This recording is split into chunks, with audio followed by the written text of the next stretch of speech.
आजिकार ये कार्यक्रम विषय पोषण मास विषय किसी कहवाई देवव्रत सार को अनुरोध करपर आम सेक्टर सुपरभाइजर भाई मानक माँ मैंने जो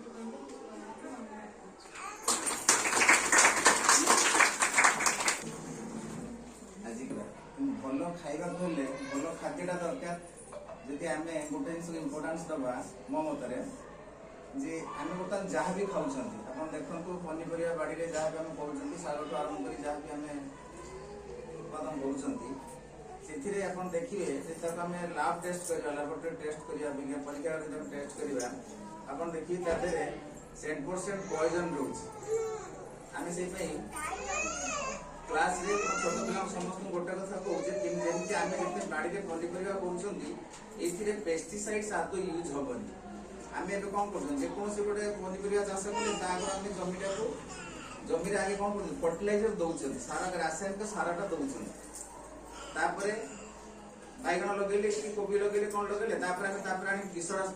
स्प्रे कर सब पिला कहूँ आम पेस्टिसाइड यूज करवा यूज करा इनडायरेक्टली यूज ऑफ पेस्टिसाइड्स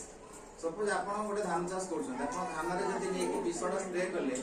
आप देखिए विषर किसी उपादानटा धान पर पड़ा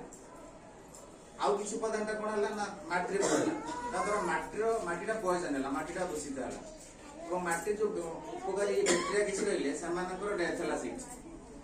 नेक्स्ट जदि मनकर बिलर आप पानी अच्छे से विषटा स्प्रे कर विषटा कौन है से पानी में मिसला तेणु पानी में जेति रही साप बेंग से देखिए मरिक भाषी मरिक भाषी विषर